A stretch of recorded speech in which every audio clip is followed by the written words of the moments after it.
दर्शकों, आज हमारे साथ है गौतम चतुर्वेदी जी, एक ऐसे कलाकार जिन्हें अपने नाम से ज्यादा अपने काम से जाना जाता है, जिन्हें आपने श्री कृष्ण में कॉन्ट्रैक्ट, नारद, विष्णु, राम, कृष्णा और युधिष्ठिर, ओम नमः शिवाय आदि सीरियल में, इतने पौराणिक सीरियल में आपने देखा। तो ऐसे कलाकार हमारे साथ है गौतम चतुर्वेदी जी, और गौतम चतुर्वेदी जी को हम अपने चैनल श्री देव टीवी पर स्वागत करते हैं। बहुत बहुत स्वागत है सर।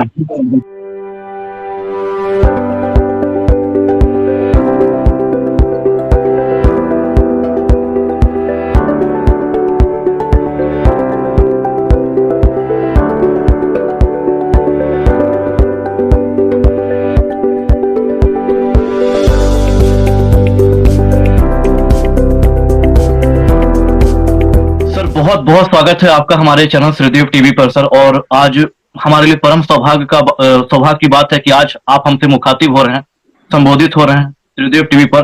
और बहुत सारे दर्शक लगातार हमसे कुछ महीनों से, 6 वर्षों से पर्दे पर दिखाई नहीं पड़ रहे हैं। कहानी घर घर की में, श्री कृष्णा में, जय महालक्ष्मी में, इन सब धारावाहिकों से सर आपने अपने झंडे गाड़े हैं, एक कीर्तिमान स्थापित किया है सर। तो मैं आपको हृदय से और श्रीदेव टीवी के तरफ से, अपने तरफ से और अपने हजारों लाखों चाहने वालों की तरफ से आपका स्वागत करता हूँ। धन्यवाद अर्जुन जी धन्यवाद, कौशल जी धन्यवाद, थैंक यू। आप मुझ तक आपने पहुंचने की चेष्टा की, वो सबसे जरूरी चीज है कि आप कोशिश करते हैं। और हाँ, काफी लंबा सफर रहा है, काफी लंबी जर्नी रही है, और अब एक दूसरे रास्ते पर मैं हूँ, उसके बारे में हम आगे चल के बात करेंगे। But thank you very much, आपने बुलाया, आपने इतनी मेहनत की, उसके लिए बहुत धन्यवाद। हम दर्शकों, आज हमारे साथ है गौतम चतुर्वेदी जी, एक ऐसे कलाकार जिन्हें अपने नाम से ज्यादा अपने काम से जाना जाता है, जिन्हें आपने श्री कृष्ण में कॉन्ट्रैक्ट, नारद, विष्णु, राम, कृष्णा और युधिष्ठिर, ओम नमः शिवाय आदि सीरियल में, इतने पौराणिक सीरियल में आपने देखा। तो ऐसे कलाकार हमारे साथ है गौतम चतुर्वेदी जी, और गौतम चतुर्वेदी जी को हम अपने चैनल श्री देव टीवी पर स्वागत करते हैं। बहुत बहुत स्वागत है सर। धन्यवाद कौशल जी, धन्यवाद। तो सर, सबसे पहले हम जानना चाहेंगे सर, क्योंकि आज एक बहुत ही शुभ दिन है हमारे लिए और हमारा सपना कहीं ना कहीं आज साकार हुआ है, जीवंत हो उठा है सर। तो सबसे पहले हम जानना चाहेंगे आपकी आरंभिक जिंदगी के बारे में। आपका जन्म कहाँ हुआ, आपकी पैदाइश कहाँ हुई, आपकी पढ़ाई लिखाई कहाँ हुई, इन सब के बारे में थोड़ा सा बताइए सर हमारे दर्शकों को। चलिए, सबसे पहले मैं आपसे पूछता हूँ अर्जुन जी, आप कहाँ से मुझे कॉल कर रहे हैं? सर मैं देवघर, झारखंड। अभी मैं देवघर बाबा बैद्यनाथ धाम की नगरी से मैं आपसे बात कर रहा हूँ सर। अरे वाह। और कौशल जी, आप कहाँ हैं? सर मैं कोटा से हूँ, बट अभी जयपुर से लाइव इंटरव्यू हम कर रहे हैं। क्या बात है, बहुत बढ़िया, बहुत बढ़िया। तो मेरी शुरुआती जिंदगी उत्तर प्रदेश में ज्यादातर गुजरी है। बहुत अहम एक उसका पार्ट उत्तराखंड जो आज है, पहले उत्तर प्रदेश होता था, वहां पर गुजरी। सो पैदाइश लखनऊ की है, परवरिश लखनऊ, झांसी, मेरठ और देहरादून में हुई। उसके बाद मैं अपना कॉलेज की पढ़ाई करने मुंबई आया। मेरे बड़े भाई साहब यहाँ रहते हैं। उनके साथ मैं यहाँ आया, उन्होंने यहाँ बुला लिया कि यहाँ आओ, यहाँ पर पढ़ाई करो। और पढ़ाई करते करते साथ में थिएटर से जुड़ गए। थिएटर से जुड़ने के बाद जैसा जैसा किस्मत में लिखा होता है, एक्टर बन गए। जी। सर, आपने अभी कुछ स्थानों का जिक्र किया, उत्तर प्रदेश की, आपकी पैदाइश थी उत्तर प्रदेश में। एक बहुत जीवन का एक बहुत बाल्य अवस्था, उसके बाद की अवस्था भी वो उत्तर प्रदेश के शहरों में, उत्तराखंड के शहरों में आपका बीता। लखनऊ में, जो नवाबों का शहर कहा जाता है, सिटी ऑफ नवाब जी। तो कितना प्रभावित हुए, और क्या कुछ सीखा, क्या अदायगी या क्या इन चीजों ने आपको कहीं प्रभावित किया आपको? देखिए, मैं आपको कुछ चीजें बताऊं, बड़ी इंटरेस्टिंग चीजें हैं, तो शुरुआत वहीं से करते हैं। एक्टर बनने का कोई सपना नहीं था, ऐसा नहीं था कि बचपन से सोचा हुआ था कि एक्टर बनना है। मेरी हमेशा से रुचि आर्म फोर्सेस में ज्यादा थी। मैं हमेशा फौज ज्वाइन करना चाहता था। और बचपन से पता नहीं क्यों एक बहुत रिस्पेक्ट फोर्सेस के लिए मेरे जहन में थी। और मैं छोटा था तो मैं स्केचेस बनाता था छोटे छोटे, और स्केच पर हमेशा लिखता था कैप्टन गौतम चतुर्वेदी, मेजर गौतम चतुर्वेदी, इस तरह की चीजें। पर जिंदगी में आगे बढ़ते रहे। लखनऊ में हम जिंदगी के पहले 5 साल मैंने वहां गुजारे, पैदाइश वहां की थी। तो शायद उसका जो असर हुआ वो ये हुआ कि भाषा में वहां का सलीका थोड़ा सीख लिया, वो आ गया, क्योंकि हमारा परिवार लखनऊ से बहुत वास्ता रखता है। तो वो सब चीजें साथ साथ ऐड होती चली गई। वहां से हम गए झांसी, बुंदेलखंड को देखा। बुंदेलखंड में इतनी ब्यूटी है, इतनी खूबसूरती है, लोग जानते नहीं है उसके बारे में। और क्योंकि मेरे फादर इरिगेशन डिपार्टमेंट में इंजीनियर थे, हमने हर जगह का, हर शहर जिसमें हम रहे उसके इंटीरियर्स तक में जाकर देखा, बहुत अंदर तक गए हम लोग। जैसे मैं देहरादून की बात करूंगा तो देहरादून में बद्रीनाथ से लेकर गंगोत्री तक जो अपर गंगा है, चाहे आप उन्हें भागीरथी कहें, चाहे आप उन्हें गंगा कहें, चाहे अलकनंदा कहें, ये सारे जितने डैम के प्रोजेक्ट्स थे वो मेरे फादर के अंडर में थे। तो बहुत सारे मौके मिले बद्रीनाथ जाने के, बहुत सारे मौके मिले गंगोत्री जाने के। और एक और मजेदार चीज बताता हूं, अभी इनफैक्ट पिछले हफ्ते ही हम गंगोत्री की तरफ गए थे, गंगोत्री तक नहीं जा पाए, पर 32 साल बाद वापस उस दिशा में जाने का मौका मिला। तो जहां जहां आप अपना बचपन गुजारते हैं, जहां जिन जगहों पर रहते हैं, जिन लोगों से मिलते हैं, उनका प्रभाव आपके ऊपर बहुत ज्यादा होता है। तो हाँ, बिल्कुल आपकी बात बिल्कुल सही है। इन सारे शहरों का एक मिश्रण, और बंबई में मैंने अपनी जिंदगी के जैसा मैंने कहा 32 साल, अब 32 साल होने को आ गए, हाँ मेरे ख्याल से 32 साल, बिल्कुल 32 साल गुजारे हैं। तो इन सारे शहरों का मिश्रण इस पर्सनालिटी में अब आपको नजर आएगा। दृश्यमान हो रहा, देखने को मिल रहा है, हम अवलोकन कर पा रहे हैं लखनऊ की तहजीब, अदब नवाबों वाली, और पूरा हिमालय का पूरा सौंदर्य आपके चेहरे से प्रस्फुटित होकर के ओज, पूरा पराक्रम, पूरा सौर्य जो है हमें दिख रहा है, हमारे दर्शक भी देख पा रहे हैं आप। धन्यवाद। एक खूबसूरती, और कहीं ना कहीं मतलब क्या कहा जाए आपके व्यक्तित्व के बारे में। आपके पिताजी मतलब इरिगेशन डिपार्टमेंट में इंजीनियर थे, जो ये आपके जीवन का बड़ा टर्निंग पॉइंट था कि वो सारे शहर जो कि उत्तराखंड में थे, उत्तर प्रदेश में थे, वहां जाने का मौका मिला, उन सब चीजों को बहुत ही बारीकी से देखा, इंटीरियर में गए, वहां की चीजों, वहां की विरासत को देखा, समझा, पहचाना। फिर पढ़ाई लिखाई के लिए, फिर कॉलेज के लिए मुंबई आना हुआ, वहां पे आपके बड़े भाई रह रहे थे। तो फिर सर हम एक चीज और जानना चाहेंगे, बचपन से फौज में जाने का, मिलिट्री में जाने का, एक आर्मी ज्वाइन करने का एक बहुत ही ज्यादा एक मकसद था, एक मंतव्य आपने अपने दिलो दिमाग में पाल लिया था। स्केच पर ड्राइंग्स जब करते थे तो वहां पे लिखते थे सोल्जर या फिर आर्मी पर्सन गौतम चतुर्वेदी।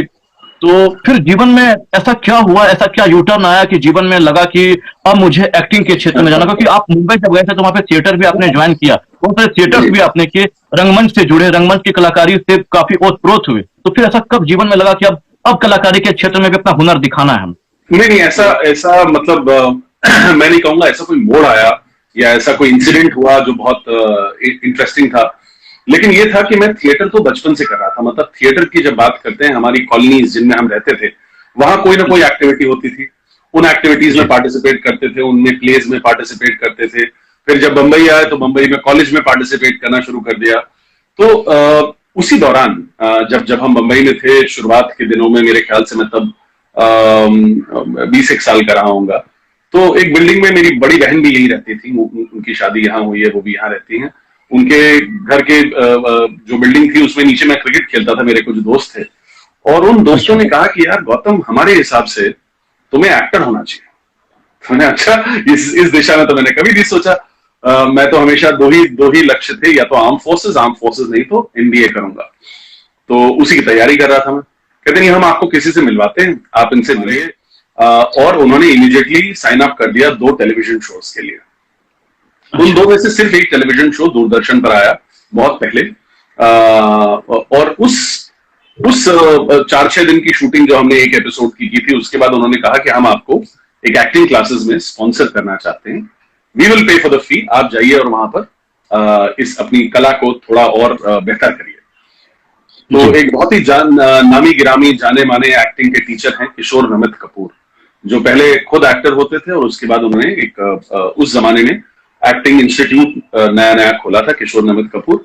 तो उनके यहाँ जाकर हमने, मतलब जैसे होता है ना कि अच्छा चलो ये अपॉर्चुनिटी मिली है, कोई आपके लिए उस जमाने में when you don't have any experience, कोई भी आपके पास तजुर्बा नहीं है, लेकिन फिर भी आपके ऊपर पैसा लगाने को तैयार है, तो क्यों नहीं। तो वहां जाके एक्टिंग कोर्स किया, एक्टिंग कोर्स समाप्त हुआ, और उसके बाद टेलीविजन से ऑफर आने लग गए, इनफैक्ट कुछ फिल्मों के ऑफर भी आए। तो समझ में आया कि भाई ये तो कर सकते हैं, कुछ हो सकता है। तो धीरे धीरे उसे समझना शुरू किया, और समझते समझते अच्छा, इस दौरान बहुत जरूरी चीज है अर्जुन जी कि मैंने आर्म फोर्सेस का सपना अपना नहीं छोड़ा था। तो आर्म फोर्सेस का मैंने एग्जाम दिया, अब निर्णय हो चुका था कि मैं एक्टर बनना चाहता हूं, मैंने एक्टिंग कोर्स कर लिए है, मजा आ रहा है, और लोगों से मिलने में बड़ा मजा आ रहा है। ऐसे ऐसे लोग जिन्हें मैं बचपन से टेलीविजन पर देख रहा था, उनसे मुलाकातें हो रही हैं, उन्हें एक्ट करते हुए देख रहे हैं, इस प्रोसेस को समझ रहे हैं कि जो एक्टिंग की प्रोसेस होती है, जो एक आम आदमी को नहीं पता होता कैसे लोग काम करते हैं और क्या इसमें मेहनत लगती है, वो आप पर्दे के पीछे से और पर्दे के सामने जाकर उनके साथ देख रहे हैं, तो इसमें बहुत इंटरेस्ट आने लगा। पर मैंने कहा कि ये एक सपना है कि मैं आर्म फोर्सेस ज्वाइन करना चाहता हूं, और बहुत जज्बा है, अभी भी है, आज भी है। अभी भी जो रिसेंट इंसिडेंट हुआ है वो बिल्कुल बहुत ही दुखद, और जनरल रावत का जो असमय निधन हुआ है, हम सबकी श्रद्धांजलि उन्हें, और देश की उन्होंने बहुत सेवा, और जितने सैनिक उनके साथ साथ और ऑफिसर्स थे, तो उन सबका नमन करता हूँ, प्रणाम करता हूँ। तो वो जज्बा आज भी बहुत ज्यादा है। तो मैंने अपनी आर्म फोर्सेस के एग्जाम के लिए प्रिपेयर किया। मैं क्वालिफाई हुआ, मैं अपने एसएसबी के लिए इलाहाबाद गया, और वहां जब इंटरव्यू हुआ तो कर्नल साहब थे जो इंटरव्यू ले रहे थे, तो उन्हें मैंने बिल्कुल स्पष्ट रूप से बताया कि सर मैं आया तो हूं, लेकिन मैं आर्म फोर्सेस ज्वाइन नहीं करना चाहता हूं। तो शुरू में तो बड़ा गुस्सा हुआ। उन्होंने कहा अच्छा तुम सरकार का पैसा बर्बाद कर रहे हो, क्योंकि जब आप इंटरव्यू के लिए जाते हैं तो सरकार आपके आने जाने का खर्चा देती है, और वहां जब आप रहते हैं तो आपका रहना खाना सारे इंतजाम फौज की ओर से होते हैं। तुम सरकार का पैसा बर्बाद कर रहे हो, क्या कर रहे हो ये? मैंने नहीं सर, ऐसा नहीं है, मेरा एक बचपन से सपना था कि मैं आर्म फोर्सेस ज्वाइन करना चाहता हूँ। तो मैं अपने आप को ये साबित कर देना चाहता था कि मैं ये कर सकता था, पर मैंने निर्णय लिया कि मैं एक्टर बनना चाहता हूं, ताकि अगर आगे चल के जिंदगी में करियर नहीं चला तो ये रंज नहीं होना चाहिए कि अरे यार आर्मी में होते तो आज मतलब ये होते और वो होते और ऐसी जिंदगी होती। तो बड़े खुश हुए। उन्होंने कहा अरे यार इस तरह के लोग तो नहीं मिलते, आप बैठिए, मैं आपके लिए चाय मंगाता हूँ, जरा हम लोग बैठ के बात करते हैं। कहते हैं अच्छा ये कैसे दिमाग में आया? मैंने कहा सर ऐसे जैसे मैं आपको कहानी बता रहा हूँ। मैंने उन्हें कहानी बताई कि ऐसे ऐसे मैं थिएटर से जुड़ा रहा और साथ साथ कॉलेज में भी एक्टिंग कर रहा था, और अब इंटरेस्ट ये है कि मैं एक्टर बनना चाहता हूँ। तो इस तरह से जिंदगी की राहें मुड़ गई, और भगवान की दया, लोगों का प्यार की एक्टर बन गए। तो गौतम सर, हम एक चीज और भी जानना चाहेंगे सर कि जैसे आप मुंबई में जब आप पढ़ाई करने के लिए गए थे, कॉलेज का 2 दिन था जब आप पढ़ाई कर रहे थे कॉलेज में, तो आपका स्ट्रीम क्या हुआ करता था सर आपका? मेरा स्ट्रीम मैंने कॉमर्स में ग्रेजुएशन किया है। मैं बहुत कम पढ़ा लिखा हूँ, मैं सिर्फ बीकॉम हूँ। जी जी। तो सर जैसे आप कॉमर्स की पढ़ाई करे थे, तो आपने कहा कि आप थिएटर से भी मतलब जुड़े हुए थे, तो क्या कभी एनएसडी वगैरह में जाने का मौका मिला, नेशनल स्कूल ऑफ ड्रामा? नहीं, वहां तक तो सोचा ही नहीं था। एक्चुअली कॉलेज डेज की बात है ये सारी बातें जितनी मैं आपको बता रहा हूँ, ये कॉलेज की बात की है। मैंने अपना बीकॉम फिनिश किया, मैं एमबीए या आर्म फोर्सेस, तो मैंने आर्म फोर्सेस के एग्जाम दिया आफ्टर फिनिशिंग माई ग्रेजुएशन, उसमें क्वालिफाई किया। एमबीए का एग्जाम दिया, एमबीए के लिए 3 जगह क्वालिफाई किया, लेकिन तब तक ये निर्णय हो गया था कि मैं एक्टर बनना चाहता हूँ। तो एक्टिंग कोर्स ज्वाइन कर लिया, और वहां से फिर सफर आगे बढ़ता चला गया। तो आदरणीय गौतम सर, हम एक चीज और भी जानना चाहेंगे, हमारे दर्शक भी जानना चाहेंगे कि जब आपने एक्टिंग लाइन में जाने का अपना सपना बना लिया, कर्नल साहब जो कि आपका इंटरव्यू ले चुके थे वहां पर, तो उनको आपने स्पष्ट तौर पे बहुत ही स्ट्रेट फॉरवर्डली आपने कह दिया कि अब मैं एक्टिंग लाइन में जाना चाहता हूँ, लेकिन हाँ आपको लगा कि मैं आर्मी मुझे बचपन से आर्मी पर्सन बनना था, तो आपने उसके इंटरव्यू तक को आपने क्रैक किया। आप वहां पहुंचने के बाद, आप उस मुकाम तक पहुंचने के बाद फिर आपको लगा कि चलो जिंदगी में कभी कोई मलाल नहीं होना चाहिए, तो आप उस लेवल पे पहुंच करके फिर आपने क्विट किया और एक्टिंग लाइन में चले आए। तो घर में जो आपके जो गार्जियन जो थे, आपके अभिभावक, पेरेंट्स, माता पिता, उन लोगों ने कभी कुछ कहा नहीं कि बेटा तुम आर्मी के इंटरव्यू क्रैक कर चुके हो और अब तुम एक्टिंग लाइन में जाना चाहते हो? घर में कुछ बहन भाई या माता पिता या आपके गार्जियन ने कभी कोई दबाव बनाया कि नहीं आप आर्मी लाइन ही ज्वाइन करें? आप किस्मत से देखिए अर्जुन जी, ये तो बिल्कुल ये भगवान की दया रही। मेरे पिता बहुत ही खुले विचार के आदमी थे। अच्छा। उनका ये मानना था कि जब बेटा कंधे की हाइट का हो जाता है तो वो बेटा नहीं रहता, दोस्त बन जाता है। तो मेरा उनके साथ जो रिश्ता था वो बिल्कुल दोस्त जैसा था, और बातें बिल्कुल स्पष्ट रूप से होती थी, हर बात सीधी होती थी।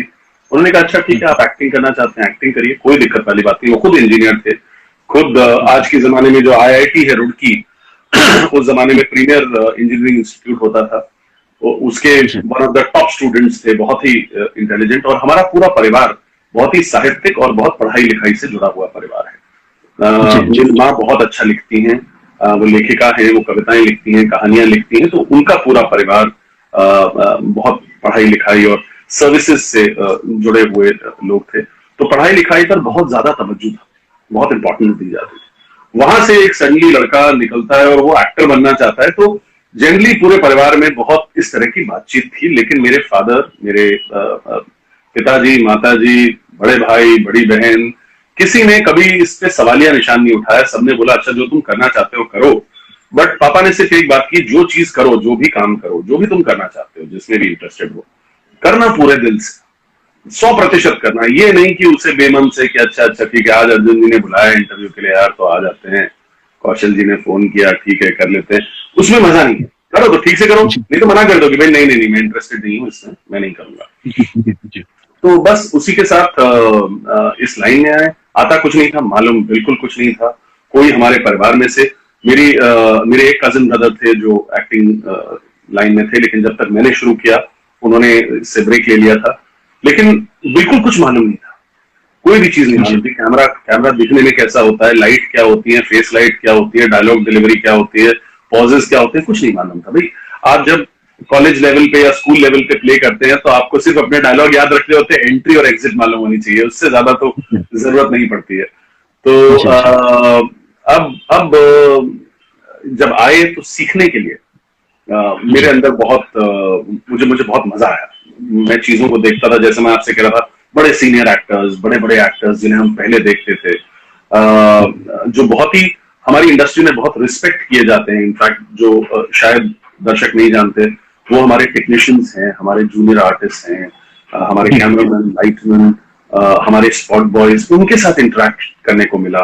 आपने कोई एक 1980s की या 70s की फिल्म देखी थी, उसमें बच्चन साहब के साथ जो आदमी खड़ा हुआ था वो आज आपके साथ शूट कर रहा था as a junior artist, maybe as a support actor और व्हाटएवर। तो आपके अंदर एक बहुत एक्साइटमेंट आता है, अरे यार क्या बात है। मतलब मैं उन सब लोगों के साथ हूँ और उनसे बात करने में, उनकी जर्नी समझने में तो बहुत ही इंटरेस्टिंग था, बहुत एक्साइटिंग था। मैं सेट पर बैठा रहता था।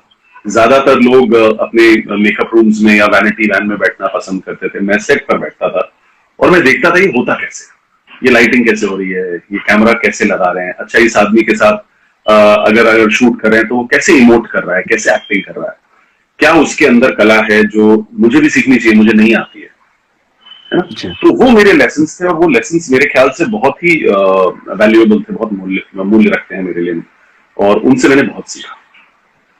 सर छोटा सा सवाल जी, आपको फर्स्ट टाइम कैमरा पेश करने का चांस किस सीरियल से मिला, और जब ये चांस मिला तो क्योंकि वो कहते हैं ना कि जो फर्स्ट टाइम जो फ्रेशर एक्टर होता है तो वो मतलब उसको बोलते हैं कि अरे ये सीन ऐसे करो, तो मतलब उसको डायरेक्टर भी डांट देता है। तो सर आपके साथ ये सब क्या क्या हुआ, इन सब के बारे में थोड़ा सा प्रकाश डालिए। खूब हुआ, खूब मजेदार हुआ। जो पहला सीरियल था उसका नाम था जातक कथाएं, दूरदर्शन पर आता था। आई थिंक उसके सिर्फ 4 या 6 एपिसोड्स आए। यही वो लोग थे जिन्होंने मुझे स्पॉन्सर किया एक्टिंग क्लासेस में। तो जातक कथाओं में एक राजकुमार का रोल मुझे मिला था और उसकी शूटिंग के लिए उमरगांव जाना था हमें। उमरगांव हम गए, पहली बार शूटिंग के लिए गए। अच्छा कुछ मालूम नहीं था कैसे करते हैं, क्या करते हैं, जैसा मैं आपको बता रहा था। वहां कुछ लोगों से मुलाकात हुई, कुछ लोगों से बहुत दोस्ती हुई। उनमें से एक लेडी थी जो उन्हें लगा मैं उनके छोटे भाई जैसा हूं और वो मेरी भाभी का रोल कर रही थी। तो एक सीन हमारा आया जिसमें बड़े लंबे डायलॉग्स थे, बहुत सारे मुझे डायलॉग बोलने। तो भाभी का शोल्डर है, आप उनका कंधा देख सकते हो, मेरी शक्ल है और मैं उनसे बात कर रहा हूँ। बात करते करते एक डायलॉग पे जाके मैं अटक गया। ये इसे एक्टर्स ब्लॉक भी कहते हैं, या कई बार आपके साथ भी होगा जिंदगी में, आप किसी को बहुत अच्छी तरह से जानते हो, नाम बिल्कुल स्लिप आउट हो जाता है। आप कितनी बार भी कोशिश कर लीजिए, वो कौशल का नाम आपको याद ही नहीं आएगा। आपको लगेगा क्या हो गया, ये क्यों, कहाँ गायब हो गया। तो वो एक सडन मेमोरी लॉस या जो भी कह लीजिए, एक डायलॉग नहीं याद आया तो कट हुआ।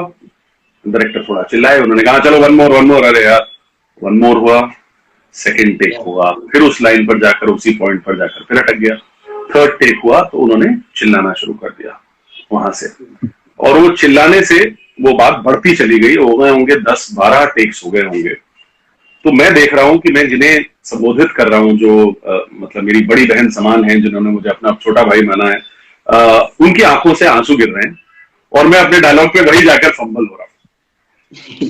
तो खैर अंततः करीब 15-20 टेक के बाद वो डायलॉग कंप्लीट हुआ और काफी गाली गलौज हुई, डायरेक्टर काफी चिल्लाए। तो मैं प्रोड्यूसर्स के पास गया, मैंने कहा जी माफी चाहता हूँ, मैं इस परवरिश से नहीं आता और इस भाषा का मैं प्रयोग नहीं करता, तो मैं नहीं झेल सकता इस चीज को। तो नहीं रिलैक्स, ये तो हमारे यहाँ हो जाता है और आप गलत कर रहे थे इसलिए वो डायरेक्टर गुस्सा हो गया। मैंने कहा नहीं वो सब ठीक है, आप मुझे बताएं, आप मुझे सिखाएं, उसके लिए मैं तैयार हूं, लेकिन इस तरह की बातों पर खैर वो डायरेक्टर फिर आए, फिर वो बात सुलझाई गई। लेकिन हाँ, ये पहला एक्सपीरियंस था, पर उससे ये सीखने को मिला आगे चल के कि जितने आपने आगे जाकर शोज देखे, अच्छा आप माइथोलॉजिकल के बारे में तो जानते हैं, जिन्हें माइथोलॉजी कहते हैं, आप उन्हें सही शब्द हिंदी में पौराणिक कह रहे हैं, वो सही शब्द है, माइथोलॉजिकल नहीं, वो हिस्टोरिकल्स है, वो हिस्ट्री है हमारे देश की। वो जब करने को मिले तो उसमें मेरा जो यूएसपी बना धीरे धीरे वो ये था कि मैं बड़े बड़े डायलॉग्स कंठस्थ कर लेता था, याद कर लेता था। कि वो जो पहला एक्सपीरियंस हुआ उसने ये बात दिमाग में डाल दी कि डायलॉग नहीं भूलना है यार अपना कभी। तो आगे चलकर जब हमने जब तब व्रत नाम का शो किया, एक बहुत पॉपुलर शो था दूरदर्शन पर जब तब व्रत, जिसमें मैं नारद भगवान का रोल करता था। उसके बाद ब्रह्मा विष्णु महेश जिसमें भगवान विष्णु का रोल करता था, या पौंड्रक जिन्हें आप अच्छी तरह से जानते हैं, वासुदेव पौंड्रक कृष्णा में। इनमें डायलॉग्स को लेकर या एक्टिंग को लेकर कभी कोई किसी डायरेक्टर ने कभी कोई कंप्लेन नहीं की। बड़े बड़े सीन्स हमारे 10-10 पेज के सीन होते थे, 3-3 पेज का डायलॉग होता था और भगवान की दया से याद रहता था। तो उन गालियों में उन गालियों के लिए मैं एक्चुअली आभारी हूं, उन्होंने मुझे ये सिखा दिया कि ये लाइनें भूली नहीं, ये लाइनें रहनी चाहिए दिमाग में आपके। और कौशल भाई, मैं सर को कहना चाहूंगा, सर मैं आपको संबोधित करना चाहूंगा कि 2001 का वो दौर चल रहा था, सब टीवी पर आपका वो बहुत ही चर्चित तो ब्रह्मा विष्णु महेश आया करता था। जी। और मतलब क्या बताएं सर कि हम लोग स्कूल के दिनों से हमारा स्कूल का दिन था सर, हम स्कूल से आया करते थे और मैं एक्चुअली भगवान विष्णु के रूप में मैं आपको देखा करता था। बड़ा ही मन प्रफुल्लित, बड़ा ही मन गदगद हो जाता था कि हमारे भगवान विष्णु कितने खूबसूरत सैया पर लेटे हुए हैं। और दमन बनर्जी के बाद अगर वो कोई अमिट छाप मतलब जो थोड़ी हमारे मन मस्तिष्क पर, हमारे मानस पटल पर, तो आपसे और एक बहुत ही गहरा सम्मोहन हम पर हुआ। और वो सम्मोहन घात इस तरह से हम पर हुआ कि घात ही हुआ हम पर कि आज तक उस सम्मोहन से हम बाहर नहीं निकल पाए। आपका बहुत बहुत धन्यवाद। एक्चुअली मैं अपने आप को उस लिस्ट में बिल्कुल नहीं मानता हूँ। मेरे हिसाब से अरुण गोविल जी, नीतीश भारद्वाज जी, दमन बनर्जी साहब, इन्होंने जितना जो काम किया, जिस सौंदर्य से ये काम किया, उसमें मैं बहुत पीछे रहा। लेकिन हाँ, उन्हें देखकर बहुत मोटिवेशन मिला और बहुत सीखने को मिला। मेरी नीतीश जी से बड़ी अच्छी एक मुलाकात हुई, हम साथ में एक इवेंट में गए थे। बड़े सज्जन आदमी हैं और SD बैनर्जी के साथ तो हम साथ में शूट ही करते थे। वो भी बहुत ही सरल स्वभाव के बड़े अच्छे इंसान हैं। तो ये लोग, इन लोगों ने जो छाप छोड़ी है वो सब आपके लिए भी और हमारे लिए भी वो अमिट है। नहीं, अमर है, कालजयी है, इमॉर्टल है, इटर्नल है। और सबसे बड़ी बात यह है कि सर वो भी एक ध्रुव है, एक उन्होंने कीर्तिमान स्थापित किया, आपने भी अपने अभिनय क्षमता से कीर्तिमान स्थापित किया। वो उत्तर ध्रुव है तो आप दक्षिण ध्रुव है। लेकिन दोनों में से मैं किसी की तुलना करनी भी नहीं चाहिए, लेकिन आपका स्थान भी अपनी जगह पर विशिष्ट है।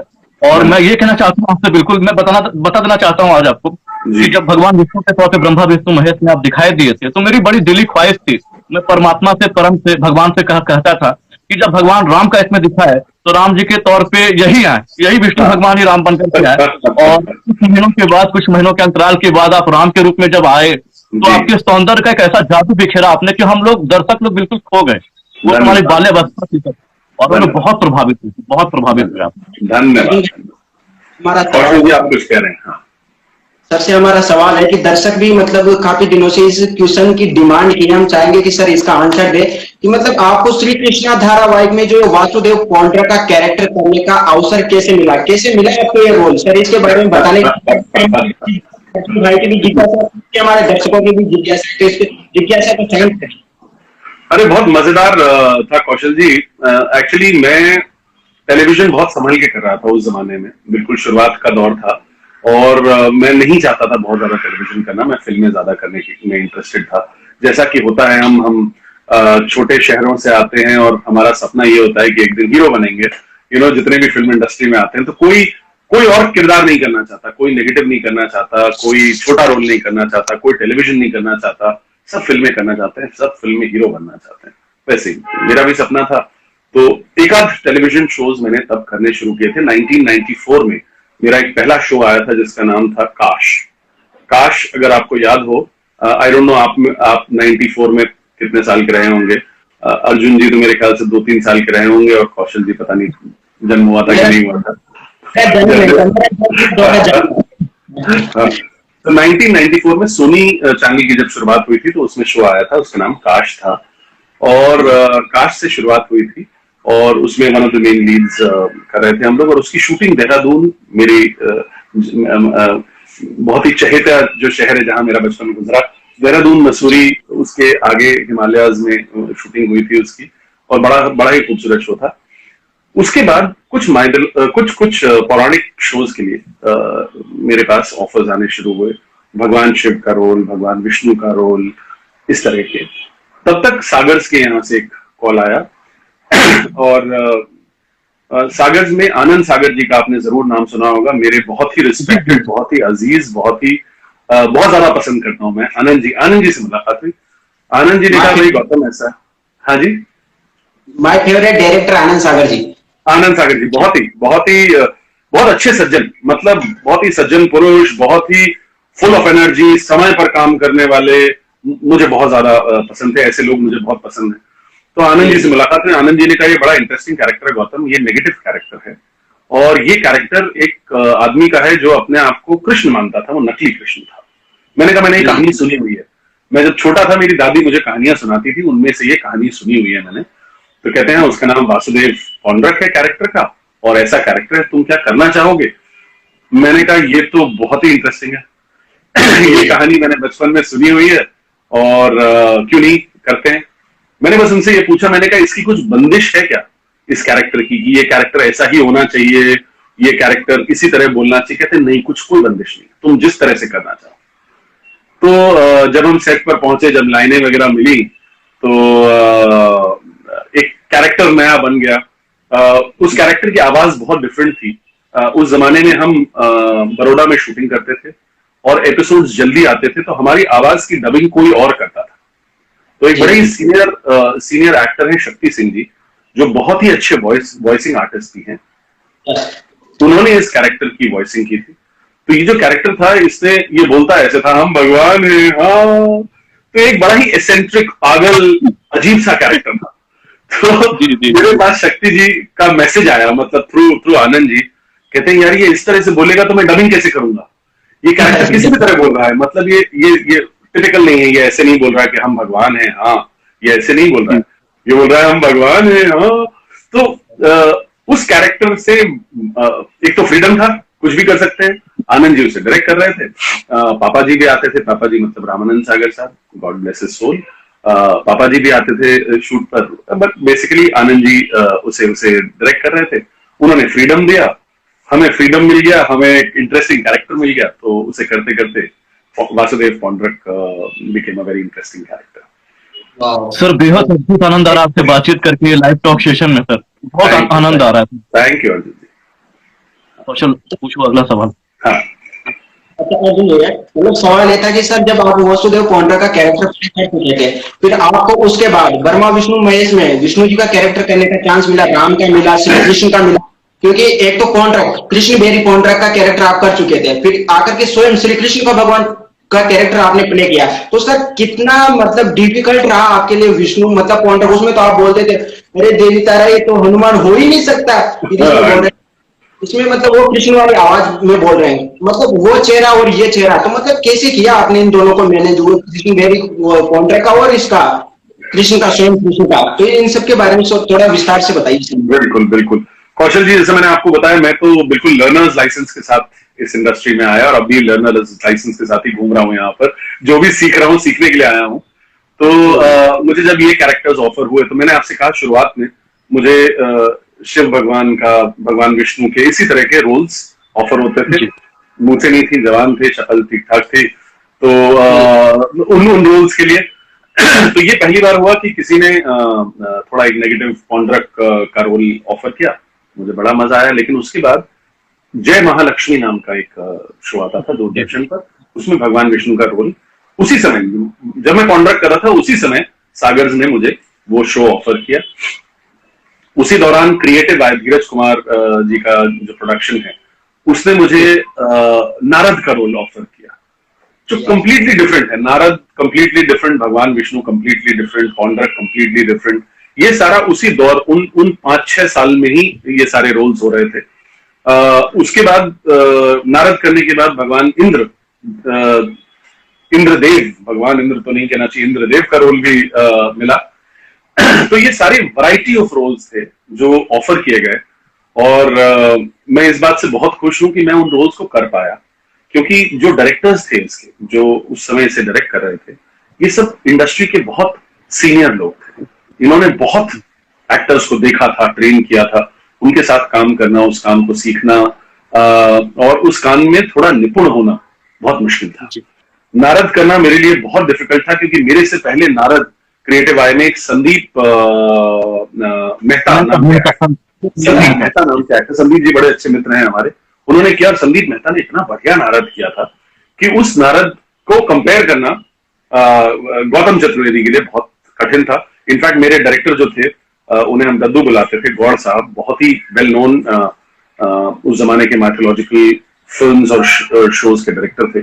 तो उन्हें शुरू में बिल्कुल पसंद नहीं आता था जिस तरह मैं नारद करता था, क्योंकि मैं नारद को बहुत ही सिंपल तरीके से करता था, जबकि संदीप बड़े ही मंझे हुए कलाकार हैं, थिएटर के बड़े अच्छे एक्टर हैं, वो बड़ी खूबसूरती से करते थे, मैं एक अलग तरीके से कर रहा था जी। कुछ दिन गुजरे तो ये बड़ा इंटरेस्टिंग इंसिडेंट है। इनिशियली कुछ दिन डायरेक्टर साहब को बिल्कुल खुश नहीं थे, तो कास्टिंग डायरेक्टर से, प्रोड्यूसर से कहते थे, यार किसको कास्ट कर दिया आपने, संदीप इतना अच्छा काम कर रहा था, ये कहाँ, ये नारद लगता ही नहीं है, ये तो नॉर्मल आदमी की तरह बात करता है, ये करता है, वो करता है। खैर मैं भी अपनी कोशिश करता रहा।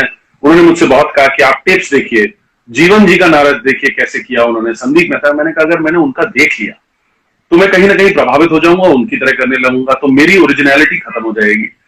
तो मैं देखना नहीं चाह रहा था जरा भी। मैंने कहा मैं अपनी तरह से, अगर मैं अपने आप को नारद जी की जगह ले जाने की कोशिश करता हूं, जो तीनों लोगों के बीच में एक कम्युनिकेटर का रोल करते हैं। और एक सज्जन का नाम मैं लेना चाहूंगा, सागर सैनी, मेरे बड़े अच्छे मित्र हैं, उन्होंने नारद का रोल किया बहुत ही अच्छी तरह किया। मतलब Sagar is such a fantastic personality. तो इन सब लोगों को देखते तो थे, लेकिन मैं इनसे प्रभावित इस तरह से नहीं होना चाह रहा था कि मेरी एक्टिंग उनकी तरह की होने लगे। तो ऐसा हो जाएगा कि मैं उनकी तरह एक्टिंग कर रहा हूं। तो धीरे धीरे समय गुजरता गया, कुछ 8-10 दिन हुए शूटिंग के। एक दिन दद्दू जो हमारे डायरेक्टर थे, गौड़ साहब, उन्होंने मुझे बुलाया, बैठे हुए थे, पजामा कुर्ता पहनते थे, कहते हैं बादाम खाओगे? मैं ऐसा हुआ, मैंने कहा तुम मुझसे बात ही नहीं करते हैं, बादाम क्यों खिला रहे हो मुझे? तो मैं नारद वारद बना हुआ, अपना बेयर बॉडी नारद का की वीणा लिए हुए, ऊपर चुटिया लगे हुए बैठा हुआ था। मैंने कहा हाँ दद्दू। तो दद्दू ने बादाम दिए। मैं बाहर आया, मेरे जो कास्टिंग डायरेक्टर और प्रोडक्शन हेड थे उनके पास आया। मैंने वो 10 दिन का जो समय था, उसमें जो भी सीखा, जो भी उन्होंने देखा, उन्हें रियलाइज हुआ कि हाँ ये जो कर रहा है नारद, ये एक डिस्टिंक्ट नारद है, लेकिन ठीक चार्म है, इतना मैग्नेटिज्म है जो शायद मैं नहीं ला पाऊं। लेकिन मुझे जब करना था, मेरी जब बारी आई, मैंने अपने तरीके से किया। उसी तरह भगवान विष्णु का जब रोल ऑफर हुआ तो मेरे बहुत सारे सवाल थे।